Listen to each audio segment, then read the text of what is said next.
Welcome back, everyone. As you saw there, I was out in the bush. I was collecting some frozen wild grapes. Yes, it's time to make some ice wine.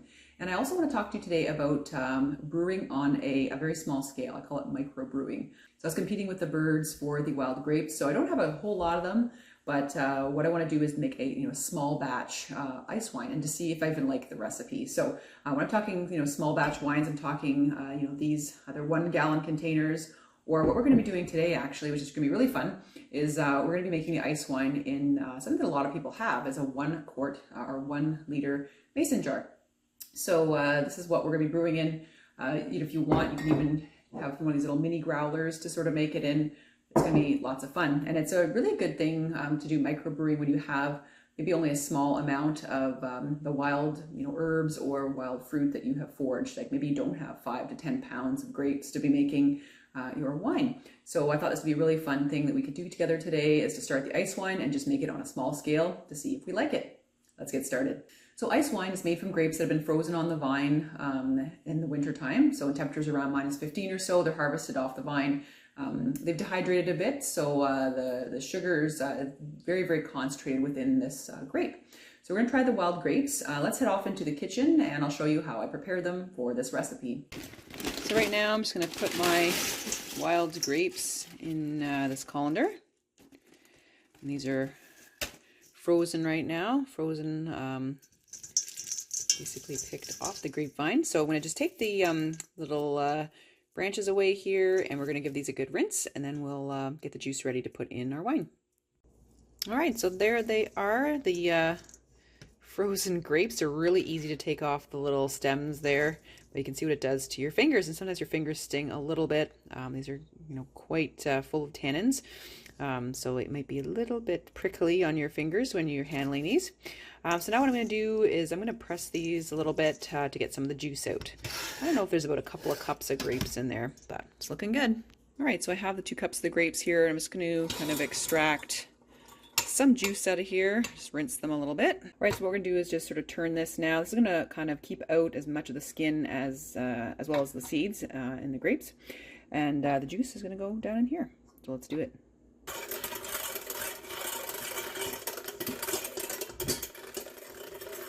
All right, so I'll show you what we have after that. We have this sort of paste of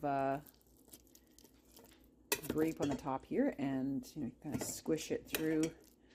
You can put it in a jelly bag and squeeze out as much juice as you can. Now what we have down here is pure grape concentrate. So this is beautiful stuff. Look at that. That is amazing. It's almost like a bloody kind of color, but it's like a dark, dark, dark purple, very thick, very syrupy, very, very sweet liquid.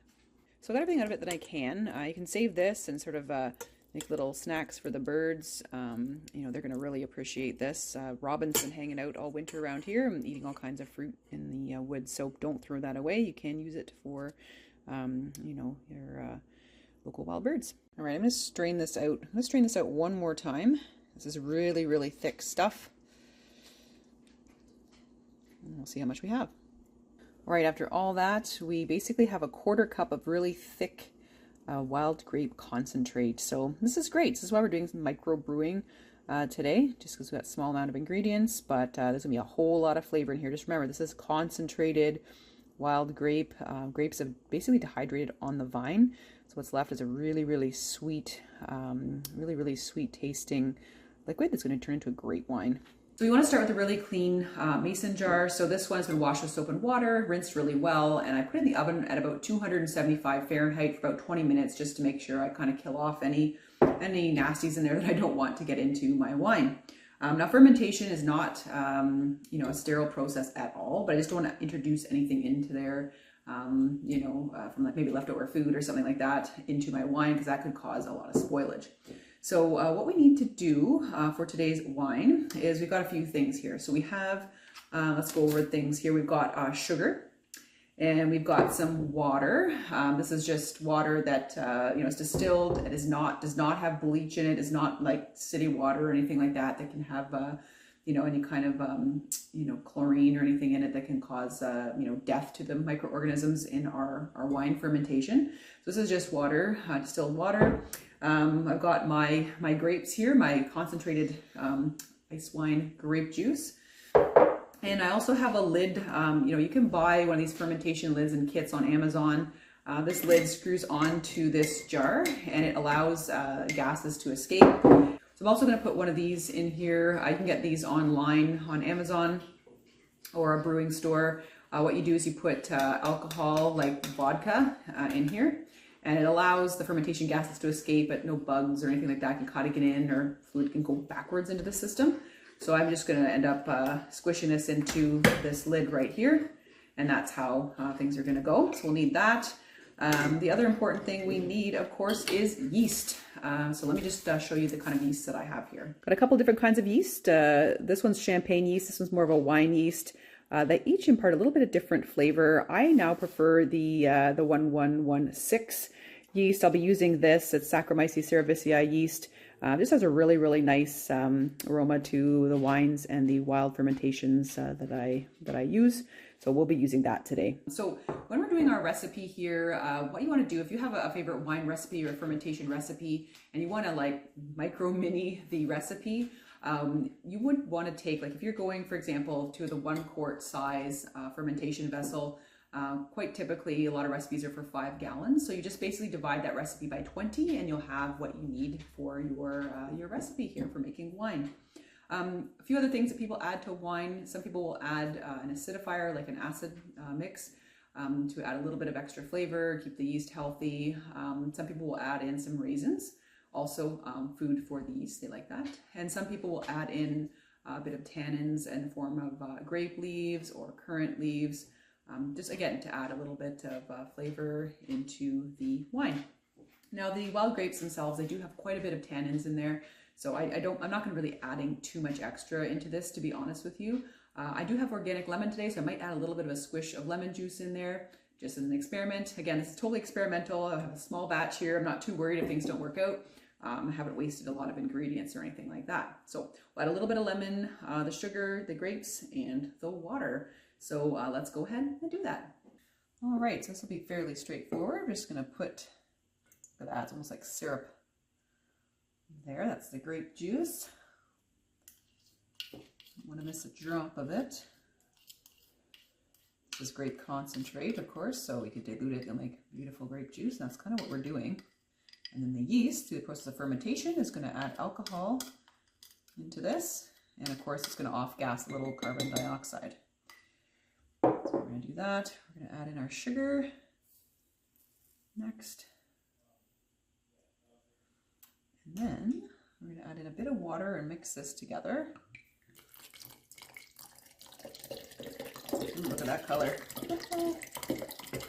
Stir this a little bit, get the sugar going there. Of course, there's sugar in the wild grape as well, and natural wild yeast in there too. So we can't forget that there is wild yeast in this, but I will add a little extra just so we don't have any failure of our fermentation. So give it a bit more alcohol too, because wild yeast, you don't really get too much alcohol in there, maybe 5–7%, maybe. Maybe wanting to aim a little higher than that. All right, so we're gonna add a bit more, and then we're gonna add some yeast. And a bit more after that. Okay, so in terms of the yeast, I'm gonna be using the V1116. What I want to do is I want to add it to a little bit of warm water ahead of time, just to have a little bit of bloom in there for about 5 minutes or so before putting it into our fermentation. It just prevents shock of the yeast, and I'm going to be using only about 1/4 of a package, and that's probably a little bit of overkill too. Probably don't need that much, probably go with 1/8 of a packet, but yeah, so you can see right there, it smells very nice and yeasty. So just going to stir this around, and it's going to start to bloom a little bit. It's going to start to wake up, and then we're going to add it to our little vessel here, and that will give it the food it needs to start the fermentation process. All right, so we're ready to go. That is already blooming. Now I'm going to add this to our fermentation vessel. There we go. Give it another little stir. Oh, this looks good. Now we're going to top this off with some water, and you're going to leave at least 1 inch of headspace because you just don't want this to overflow. The first 2 weeks of the primary fermentation process lasts about 2 weeks. There is going to be a lot of activity in here. There's going to be lots of foam being produced on the top, and that might try to explode out the top. So let's give it a little bit of space so that it can do its thing and we won't have a disaster in the kitchen. Okay, good stuff. So now we're just going to put our lid on here, seal out bugs and stuff, because it's very, very quick. The fruit flies will get to this. And I just need a little bit of vodka to put in my little topper here. All right, so I've got the airlock here. I'm just going to kind of poke it through this lid. You could probably buy even a different type of lid for this jar, but this is how it's going to go, kind of like that. I'm just going to poke this up a little bit higher, like that. There we go. Right, so now I'm installing the airlock here. So this is going to form a seal, and I've got the vodka in there as I mentioned earlier. Just went to go get that. So there we go, all set. All right, so that was really easy. Didn't take very long at all. I mean, the foraging part takes the longest, to be honest with you. So we're going to want to keep this at room temperature, not in a very bright area, just sort of out of the sunlight to ferment. We're going to let it go through its primary fermentation for about 2 to 3 weeks. Then what we're going to do is take it out of this bottle or rack it into another container and let that sit for anywhere between 2 weeks and 3 months. And then after that, we'll do the final steps for storing our wine to stop all the fermentation. So pretty exciting. I can't wait to try this out. And just before we finish off for the day, I want to show you a couple of other wines that I've finished, and they're sort of hanging out in my cupboard, just aging. This one is blueberry, strawberry, and rhubarb, and I made this back in July 2019. So this one, I'm pretty excited to try this. So this, I mean, the bottle looks a little crazy, but I just saved these bottles from the store, from pops and things like that. So of course they're sanitized before I do my fermentations, but there you go. This is some wine we'll try a little bit later. And then I have another grape wine that I made back in October 2019. So it's aging as well. I've had a little bit of it, as you can see already. Very, very tasty wine. So this one I'm hoping will be a lot sweeter than this grape wine, but we'll have to find out.